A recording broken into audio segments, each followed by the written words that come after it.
시편 76편도 표제의 아삽의 시 그렇게 되어 있죠. 아삽의 후손이 이제 쓴 시로 추정합니다. 왜냐하면 배경이 아수르의 그 침략에 대한 그 사건이 배후가 되기 때문입니다.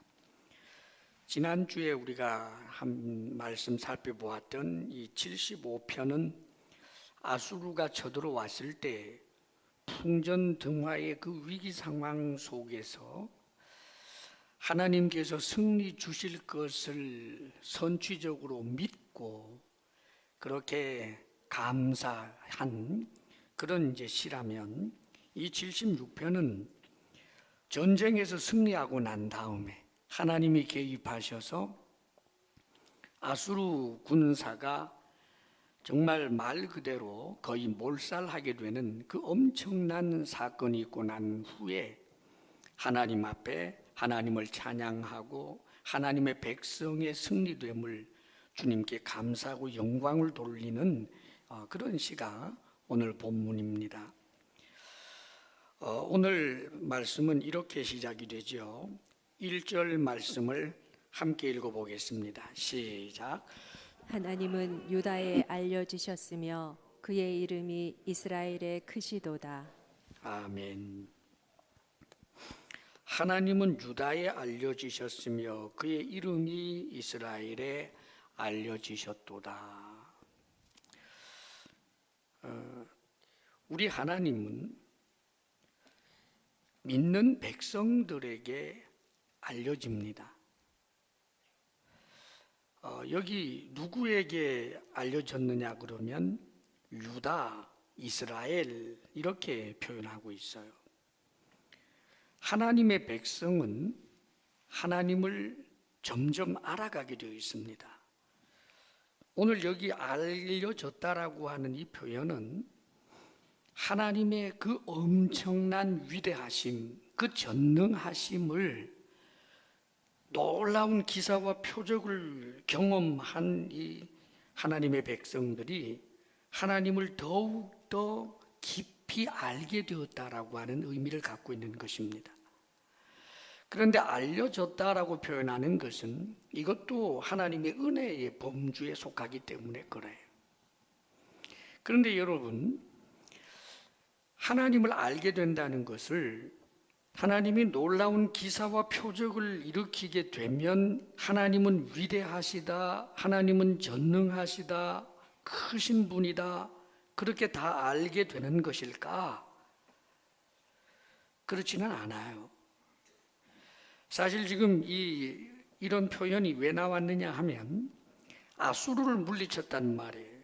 예루살렘 성을 에워싸고 있는 아수르 그 대군, 그런데 하룻밤 사이에 뜬금없이 모두 죽었어요. 18만 5천 명이나 말입니다. 자, 그런 죽은 일이 일어날 때 당연히 하나님의 백성들, 하나님의 백성이란 하나님을 믿고 의지하고 하나님을 경외하는 분들이잖아요.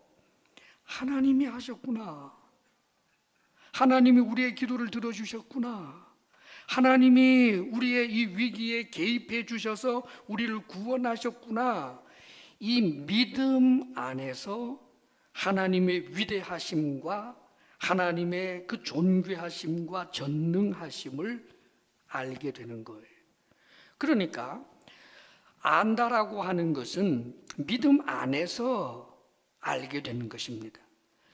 애시당초 믿음이 없는 사람이라면 하룻밤 사이에 적군이 다 죽었어요. 그런데 하나님을 향한 믿음을 갖지 못하고 하나님을 마음에 두기를 싫어하는 사람들은 하나님이 하셨다라고 하지를 않아요. 갑자기 무슨 전염병이 돌았나? 어떻게 하루아침에 18만 5천 명이 다 죽을 수가 있지? 이것은 사람이 그 원인을 알 수 없는 신비막측한 어떤 일이 일어난 거야. 수수께끼 이러고 털어버리지요. 하나님이 위대하시다, 하나님이 전능하시다, 그렇게 인정하지 않게 된다고요. 누가 하나님을 위대하시고 전능하심을 더 깊이 알게 되는가? 하나님을 믿는 사람이 그러는 거예요. 실제로 이 사건의 당사자라고 할 수 있는 이가 적국의 왕인 사네립이에요. 사네립 이 사람은 왕인데 여기 쳐들어왔을 때 예루살렘을 에워싼 것은 자신의 대장군을 보내서 여기 정말 10만이 넘는 18만 5천 명이 죽었으니까 수많은 군대를 보내고 자기는 다른 곳에서 구스라든지 혹은 이집트가 쳐들어오는 것을 방어하기 위해서 그 길목에 군사를 이끌고 있었고 예루살렘을 공격하는 사람들은 한 20만 남짓 되는 그런 이들이 와서 공격을 했던 거예요. 그런데 자기 군대가 하룻밤 사이에 18만 5천 명이 죽었다. 그러면은 이 사네립도 그것은 굉장한 체험이에요. 그런데 문제는 이 체험을 통해서 그가 믿음을 갖지 못할 때 하나님이 하셨다라고 하는 것은 죽어도 인정할 수가 없는 겁니다. 그래서 그는 자기 고국으로 돌아가요. 그리고는 한 20년 동안 여러분 지내게 됩니다. 한 20년 정도 지내고 나서 결국은 하나님께서 이 사네립이 자신의 우상 신전에 들어가서 분향을 하던 그때에 자신의 아들들의 칼에 맞아 죽어요. 하나님의 심판이지요. 하나님이 기사와 표적을 분명히 보여주셨고 하나님의 하나님됨을 알게 해준 사건을 일으켰지만 결국은 믿지 아니하는 사람은 하나님을 위대하다고 알려고도 하지 않고 인정하지도 않기 때문에 하나님의 심판 아래 죽어가게 되는 거지요. 사랑하는 여러분, 우리 성경 말씀에도 보게 되면 로마서 1장 19절에 이는 하나님을 알만한 것이 그들 속에 보임이라 하나님께서 이를 그들에게 보이셨느니라 창세로부터 그의 보이지 아니하는 것들 곧 그의 영원하신 능력과 신성이 그가 만드신 만물에 분명히 보여 알려졌나니 그러므로 그들이 핑계하지 못할지니라. 하나님의 신성, 하나님의 능력이 하나님이 만드신 만물을 통해서 분명히 알려졌어요, 여러분.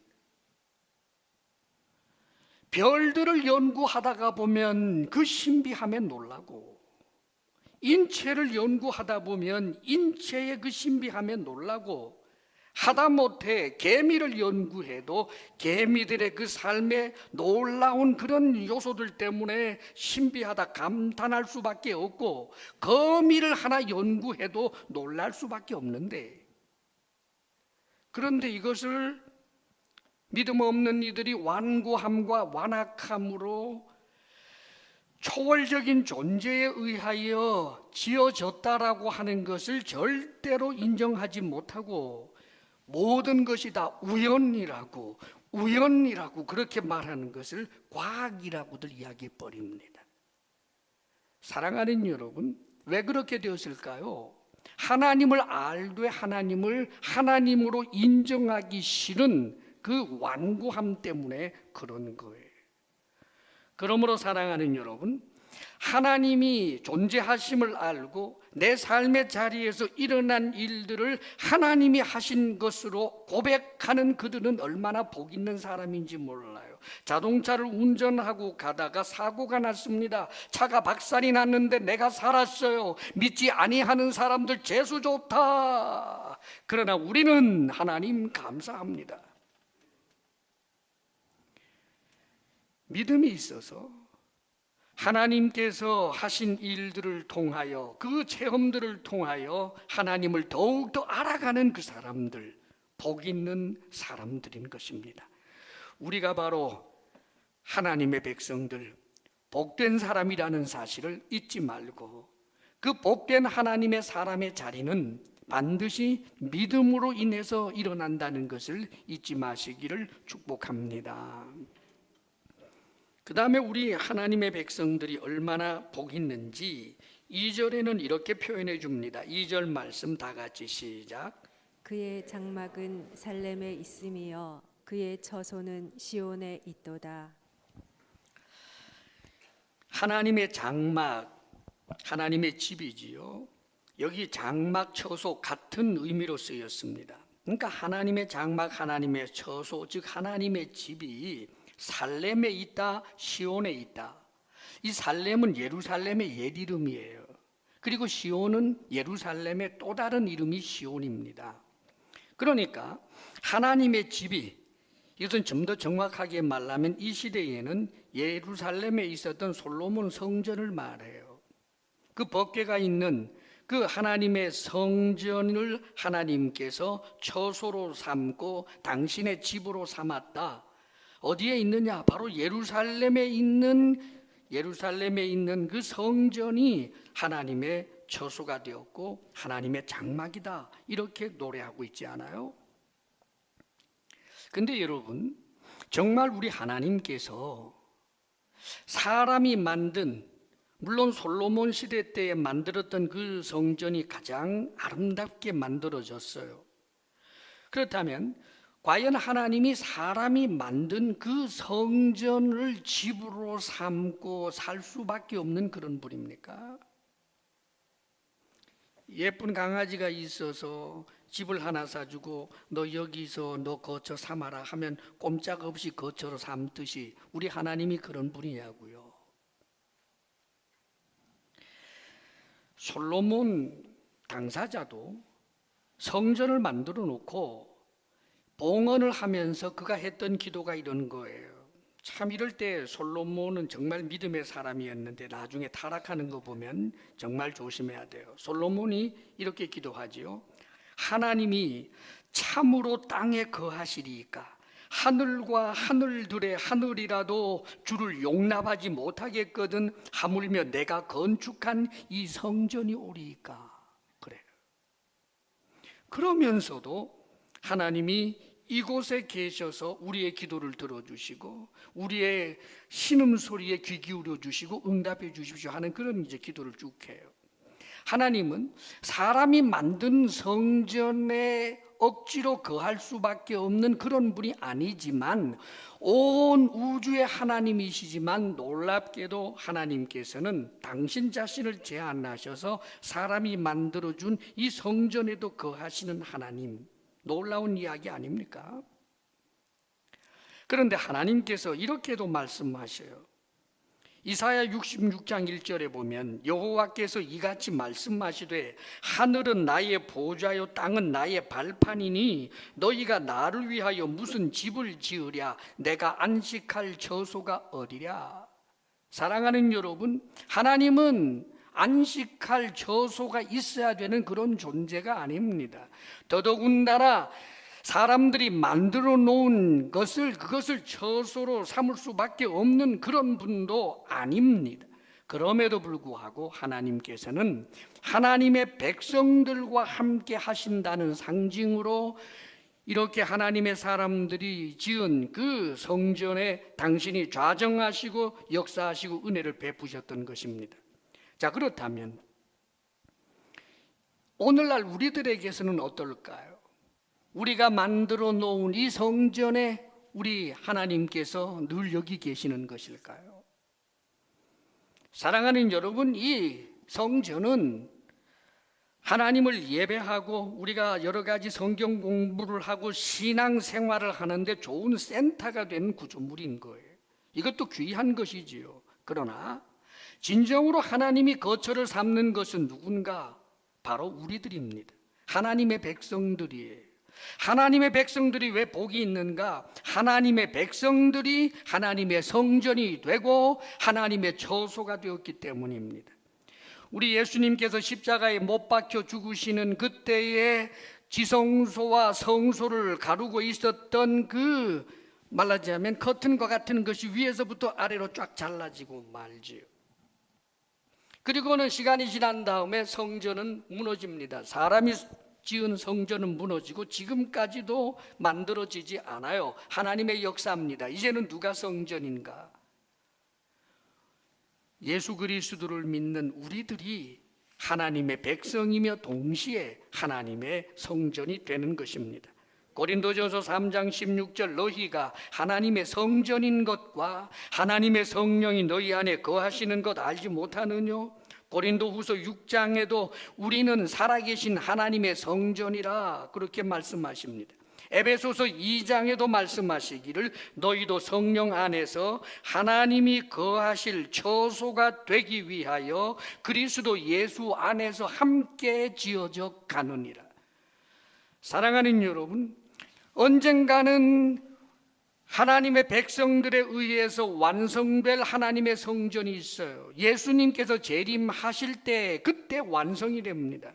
그동안 하나님께서 당신의 백성으로 삼아 놓은 사람들, 예비해 놓은 사람들, 예정한 사람들 있지 않습니까? 그 숫자가 완벽하게 채워지는 그때 주님이 재림하시게 되고 이 하나님의 백성들을 당신의 거처로 삼아서 하나님이 우리와 함께 하시게 되는 것입니다. 할렐루야. 그러므로 하나님의 백성이란 얼마나 복 있는 사람들입니까, 여러분? 우리 서로 한마디 인사합시다. 우리가 복 있는 사람입니다. 날마다 하나님을 알아가는 하나님의 백성이고 뿐만 아니라 우리는 하나님의 처소가 되기 때문입니다. 뿐만 아니라 하나님의 백성은 반드시 승리합니다. 왜요? 하나님의 백성이기 때문에 그래요. 하나님께서는 하나님의 백성들과 함께 하시고 보호하십니다.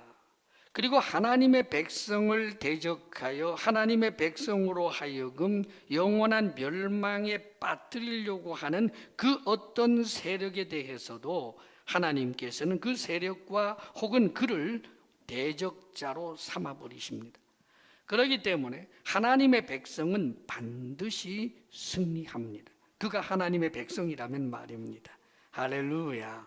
자, 오늘 말씀 3절에서부터 6절까지가 그 말씀인데 3절 한번 읽어보겠습니다. 시작. 거기에서 그가 화살과 방패와 칼과 전쟁을 없이 하셨도다. 지금 승리를 노래한 거지요. 승리를 경험했어요. 아수르의 그 화살, 방패, 칼, 전쟁 이런 것들이 없어졌어요. 이 없이 하셨도다라고 하는 것은 완전히 가루를 만들어서 흔적도 없게 했다라고 하는 그런 의미예요. 원어상의 의미가. 그러니까 아수르의 그 대군, 그 칼, 그 엄청난 무장, 병력 이런 것들이 먼지처럼 사라지게 만들었다는 것입니다. 이 이스라엘 백성들은 분명히 약자였어요. 그러나 강자가 되었고요. 패배할 수 없는 이들이었지만 승자가 됩니다. 그 이유는 그들이 전략이 있었거나 전술이 있었거나 그들이 강하였거나 능력이 있었거나 지혜나 경험이 아니라 하나님의 백성이었기 때문에 승리한 거예요. 여기에 대한 내용들을 4절에서 6절에 몇 가지를 말씀해 주는데 이렇게 표현하죠. 주는 약탈한 산에서 영화로우시며 존귀하시도다 그래요. 원래 이 아수르 이 국가는 이 막강한 군사력을 가지고 약탈자였지요. 나라를 빼앗고 사람들을 빼앗고 늘 약탈자로 살아온 사람들인데 이제는 하나님 앞에서 약탈을 당하고 맙니다. 약탈한 산에서라고 표현했는데 18만 5천 명이 한꺼번에 확 죽었어요.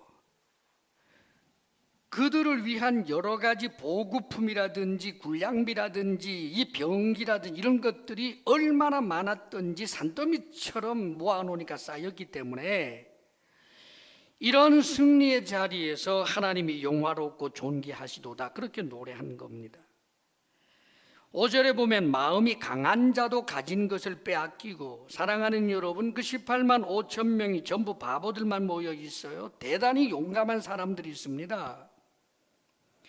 몸에 창이 찔려도 창대를 붙잡고 호령을 할 만한 그런 사자 같은 사람들이 왜 없었겠어요, 여러분?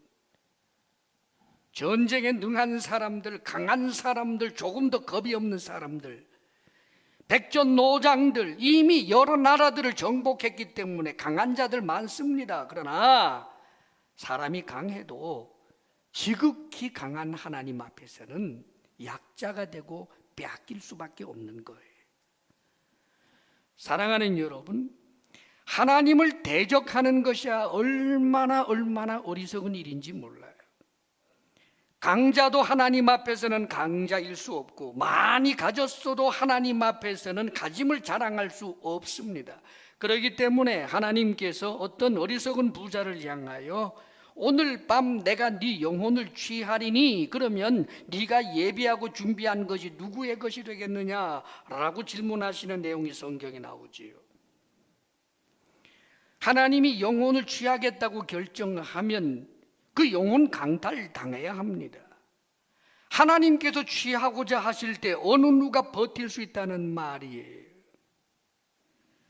그렇기 때문에 가장 무서운 것은 하나님 편이 아니라 하나님의 대척점에 서서 하나님의 대적자가 되고 하나님이 나를 향하여 원수 대하듯 하게 되는 것, 그것보다 무서운 것은 없는 것입니다. 사랑하는 여러분, 내 편이신 하나님, 내 아버지, 나를 사랑하시는 하나님, 나를 안아주시는 하나님, 하나님을 믿지 아니하고 하나님을 대적하고 주를 부인하는 자 앞에선 그 하나님은 내 아버지가 아니라 내 영혼을 지옥불에 던질 이시 얼마나 무서운 것입니까, 여러분?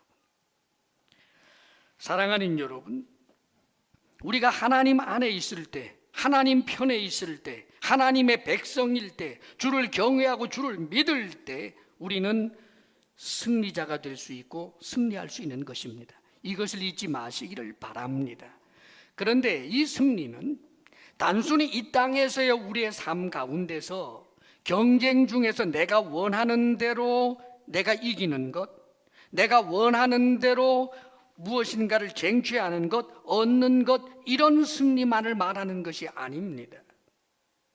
물론 그런 일도 많아요. 지금 여기 아수르를 향하여 약한 나라가 오히려 아수르를 무찔러 이기는 것과 같은 이런 놀라운 일들이 우리의 삶에도 있기를 바랍니다. 그런 일이 있기를 축복합니다. 그러나 사랑하는 여러분, 그것은 이것보다 훨씬 넘어서서 궁극적인 승리에 대해서 우리에게 말씀해 주고 있다는 사실을 기억해야 합니다. 왜냐하면 이 일이 있고 난 다음에 150년도 지나지 않아서 아수르가 아니라 이번에는 바벨론이 쳐들어왔고 바벨론이 예루살렘을 에워쌌는데 아마 한 120, 30년 전에 있었던 그 사건을 생각하면서 바벨론 군사가 한꺼번에 떼죽음할 것을 기대했을는지도 몰라요. 그러나 그 전쟁에서는 패했습니다. 그렇다면 묻겠습니다, 여러분. 하나님의 백성은 반드시 승리한다고 했는데 아수르에는 승리했지만은 바벨론에는 패배한 이유가 뭔가? 하나님의 백성이 승리한다고 했는데 왜 패배했는가? 하나님의 백성이 아니었기 때문이라고 말할 수도 있겠지요. 아마 믿음이 부족했고 죄가 많았기 때문이라고 말할 수도 있겠습니다. 그러나 망할 때 남왕국 유다 백성들이 100% 전부 썩어 문드러진 사람만 있었겠습니까, 여러분? 나라가 망할 때 그렇다면 정말 하나님을 경외하는 사람들은 공중에 띄워놓고라도 살려줬어야 될 거 아니에요. 다니엘도 사드락도 메삭도 아벳누고도 나중에 보면 그들의 믿음이 얼마나 견고하고 훌륭한 사람인지 몰라요. 예레미야도 마찬가지예요. 예레미야나 다니엘, 사드락, 메삭, 아벳누고와 같은 사람들 말고도 숨어 있었던 경건한 믿음의 사람들이 있었지만 나라가 망할 때, 전쟁에서 질 때 함께 졌고 함께 당했고 함께 고통을 겪었고 함께 죽었습니다, 여러분. 그러면 하나님의 백성이지만 승리한다라고 하는 말은 거짓말입니까? 아닙니다, 여러분. 다니엘이 패배한 사람입니까? 그는 바벨론으로 포로로 잡혀갔지만 승리한 사람입니다. 사드락, 메삭, 아벳누고도 승리한 사람입니다. 사자굴에 들어가도 승리했고 불 속에 들어가도 승리했습니다. 무엇 때문입니까? 하나님의 백성이었기 때문입니다. 참 하나님의 백성, 하나님을 믿고 의지하는 참 하나님의 백성은 궁극적인 승리 주어지는 것입니다. 사랑하는 여러분, 그러므로 우리는 잊지 말아야 합니다. 이 땅의 삶에서 하나님께서 내가 원하는 승리를 주실 때 감사 또 감사하지만, 그러나 때때로는 내가 원하는 승리가 아니라 내가 믿음을 갖고 있다고 할지라도 억울하고 당하고 처참하고 짓밟힌다 할지라도 결코 여러분들을 패배자라고 생각하지 마십시오. 패배자는 믿음에서 떠난 자가 패배자입니다. 그에게는 미래가 없습니다. 믿음을 떠난 자는 궁극적인 승리의 자리에 들어갈 수가 없습니다. 영원한 그날 말입니다. 그러므로 사랑하는 여러분, 하나님의 백성이라고 하는 이 복된 자리를 빼앗기지 마십시오. 하나님의 백성이기 때문에 날마다 하나님을 알아가는 기쁨, 하나님의 백성이기 때문에 하나님이 우리를 거처로 삼아주시는 그 기쁨, 하나님의 백성이기 때문에 믿음 안에서 우리에게 승리를 안겨주시고 영원한 궁극적 승리를 안겨주실 그 하나님을 생각하며 언제나 하나님의 백성으로 여러분 자신을 나타내시기를 주의 이름으로 축복합니다. 그런데 이 궁극적 승리에 관한 이 부분에 있어서 특별히 우리가 정말 궁극적인 승리의 믿음의 사람으로 견고하게 서기 위해서는 우리의 심성을 돌아보아야 할 것이 있습니다. 그게 온유예요, 온유.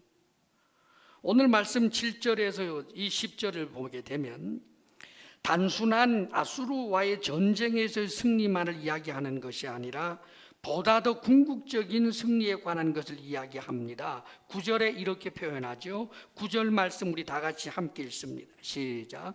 곧 하나님이 땅의 모든 온유한 자를 구원하시려고 심판하러 일어나신 때로다. 예.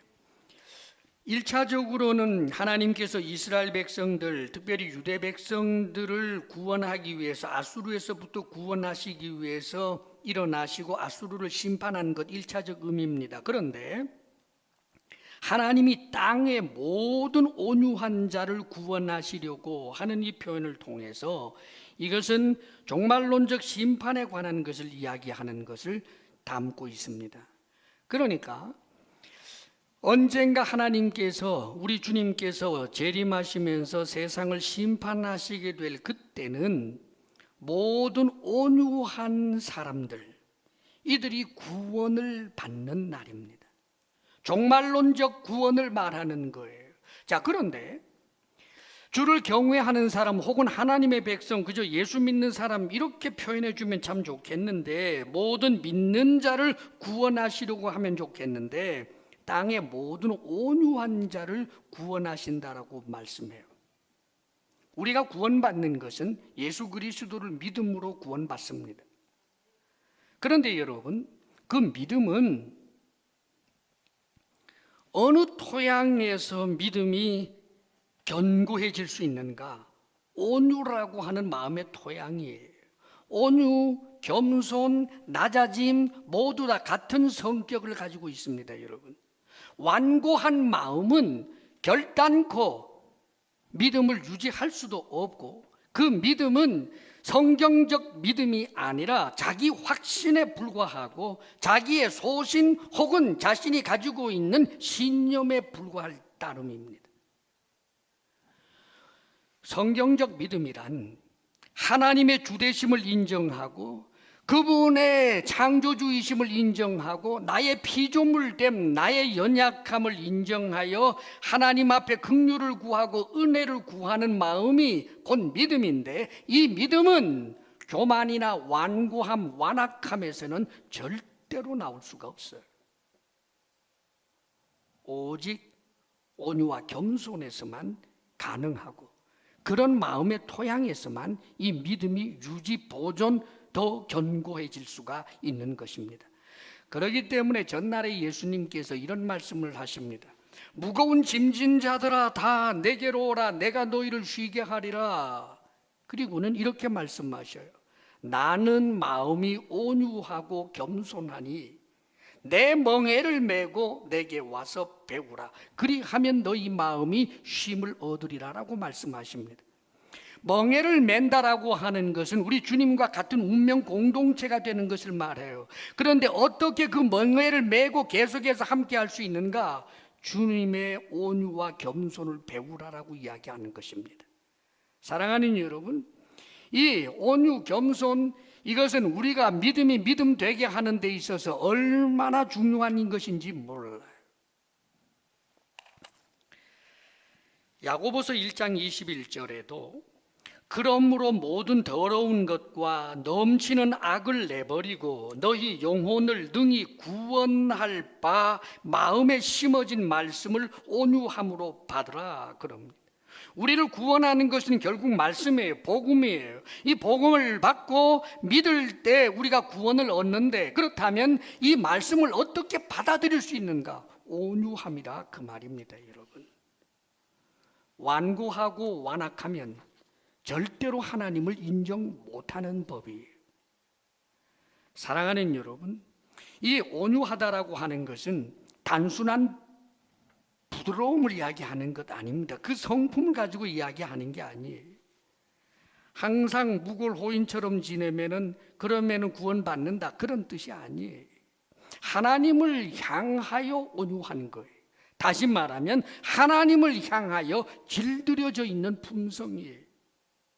사나운 개가 주인에게는 온순해지듯이 하나님을 향하여 언제나 온순한 그런 것이 바로 이 성경에서 말하는 온유함이란 말입니다. 사랑하는 여러분, 우리가 언제나 하나님 앞에서 우리의 마음이 온유를 벗어나지 않도록 늘 주의해야 합니다. 왠지 자꾸만 우리 마음이 완고하여지고 완악하여져서 이 온유가 흐려지고 있다라는 판단이 들게 되면 내 신앙생활에 적신호가 들어오는 거예요. 그렇기 때문에 오늘 여기 중요한 시금석이라고 할 수 있는 것이 하나 있어요. 10절 말씀을 우리 같이 한번 읽어봅니다. 다 같이 시작. 진실로 사람의 노여움은 주를 찬송하게 될 것이요 그 남은 노여움은 주께서 금하시리이다. 여기 노여움을 이야기합니다. 분노예요. 진실로 사람의 노여움은 주를 찬송하게 될 것이요.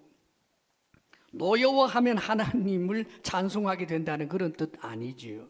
여기 두 가지 의미가 있어요. 하나는 사람의 노여움은 반드시 악과 결합이 되게 있어요. 노여움의 결과들이 악으로 나타나는 일들이 얼마나 많은지 몰라요. 악인들의 모습이 그렇잖아요. 눈 마주쳤다고 기분 나쁘다고 노인네를 때리기도 하고 말이죠. 길 가다가 어깨 부딪혔다고 그 분노로 사람을 죽이기도 하고, 나보다 잘난 사람 보아서 괜히 재수 없다고 해코지하고 싶고, 사랑하는 여러분, 이 분노, 이 노여움으로 말미암은 죄악들이 세상에 얼마나 관영한지 몰라요. 그런데 이 노여움으로 말미암은 그 모든 죄악들은 하나님 앞에 심판받게 되기 때문에, 그래서 오히려 그것이 하나님을 찬송하는 결과로 나타나게 될 것입니다. 나중에는 그렇게 된단 말이에요, 여러분. 그리고 또 한 가지는 이 노여움은 우리가 살고 있는 이 세상에는 정말 분노할 만한 일들이 많습니다. 불공평하고 악한 자들이 횡행하고 잘되고 정직하고 성실하게 살아가는 사람들이 빼앗기고 억울한 일을 당하는 이런 일들을 보게 될 때 소위 이 공의라고 하는 입장에서 분노가 터져 나올 수 있습니다. 그러나 기억하십시오. 어떤 분노가 나를 삼키지 않도록 해야 합니다. 온유를 벗어난 것이기 때문입니다. 얼마나 위험한 일인지 몰라요. 우리는 정말 죄에 대하여 분노한다 할지라도 그 죄 지은 자를 향하여 경멸적 태도는 온유를 벗어나는 거예요. 그런 위험들이 우리의 신앙을 얼마나 병들게 하는지 몰라요. 성경에 보면 모세는 모든 사람들 중에서 가장 온유하다라고 칭찬해 줬습니다. 실제로 모세는 온유해요. 모세가 온유하니까 언제나 너털 웃음 짓고 부드럽기만 한 사람 아닙니다. 그는 대단히 무섭기도 한 사람이었습니다. 그러나 그는 자기 자신을 위하여 분노하지 않고 하나님만을 위해서만 분노했던 사람이에요. 이를테면 자신을 비방하는 사람들이 있을 때 자신의 세력을 결집해서 그들을 징계하거나 징치하는 일 하지 않습니다. 하나님 앞에 무릎을 꿇을 뿐이에요. 그런데 여러분, 하나님의 말씀을 어기고 온 공동체를 우상 숭배에 빠뜨리게 되는 그런 위험에 맞닥뜨리게 될 때 이 모세는 사자처럼 분노해요. 십계명을 받아가지고 내려왔을 때 그 산 아래에 있었던 이 이스라엘 백성들이 금송아지 만들어 놓고 춤추고 뛰노는 것을 보면서 이분이 얼마나 화가 났던지 그 돌판을 깨뜨려 버리고 말이죠. 그리고는 그 금송아지를 전부 갈아 빻아서 모든 이스라엘 백성들로 하여금 마시게 했습니다. 안 마시려고 버티는 사람도 있었겠지요. 아니요, 못 버텼어요. 칼 뽑아 들었는데요. 레위인들을 통해서 주동자들 3,000명을 쳐 죽여버렸습니다. 여러분, 엄청난 분노지요. 아하, 하나님을 위한 분노라면 분노해도 되겠구나. 아, 이 세상을 보니까 성경 말씀에 어긋나게 살아가는 것들이 너무 많아. 전부 쥐잡듯이 때려잡아 죽이자, 그런 뜻입니까? 사랑하는 여러분, 모세가 그렇게 분노한 것처럼 보였지만 그의 분노는 그런 분노가 아닙니다. 하나님께로부터 이미 정보를 들었을 때 하나님 이 백성들을 구원하여 주옵소서 눈물로 호소하고 난 다음에 내려왔다가 그 상황을 보고는 눈이 뒤집혔는데 그 일이 있고 올라가서 곧바로 하나님 앞에 이렇게 기도하는 거예요. 하나님, 우리 백성들을 살려주십시오. 내 이름을 주의 생명책에서 제하여 주시고 우리 백성들만큼은 용서해 주십시오. 사랑하는 여러분, 왜 그렇게 3,000명이나 죽이는 일까지 하면서 그랬을까요? 200만 이스라엘이 전부 몰살해버릴까 봐, 하나님의 무서운 진노가 임할까 봐 그 주동자들을 그들의 영혼만큼은 구원받기를 바라면서 처벌하게 된, 사랑하는 여러분, 분노에 집어삼킴을 당한 자가 아니라 사랑 속에서 죄를 미워하되 사람은 사랑했던 사람의 분노였던 것입니다. 그러므로 사랑하는 여러분, 잊지 말아야 합니다. 어떤 명분으로도 분노가 여러분을 사로잡지 못하도록 하십시오. 이 세상에 못 볼 꼴 많지만 또 이 세상에는 하나님의 말씀대로 살아가지 아니하는 이도 많지만 잘 믿는다고 하면서도 사실은 위선자 외식자들 많지만 목사라고 하지만 저게 목사냐 사기꾼이냐 할 자도 있지만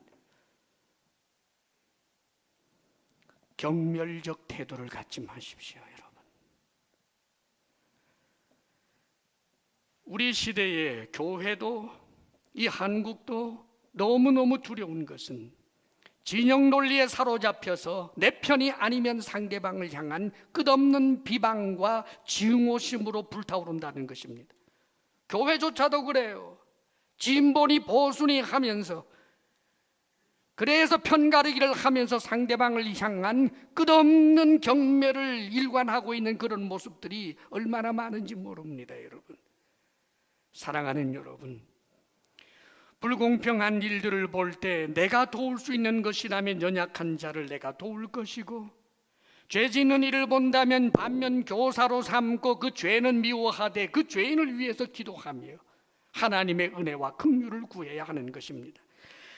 하나님께서 이 땅을 심판하시게 되면 노여움은 주께서 금하시리이다. 그렇지요. 노여워할 일이 더 이상 없어요. 나중에는. 사랑하는 여러분, 하나님이 살아계시지 않습니까? 주님 안에서 불공평하고 천박스럽고 내 마음에 안 들어도 그래도 살아볼 만한 세상입니다. 사랑하는 여러분, 우리는 하나님의 백성이기 때문입니다. 사랑하는 여러분, 하나님의 백성됨의 그 소중함과 그 엄청난 복을 생각하면서 하나님 앞에 언제나 믿음 있는 사람, 온유함을 통하여 견고한 믿음이 있는 사람으로 늘 주님 앞에 나타날 수 있기를 주의 이름으로 축원합니다. 기도하겠습니다.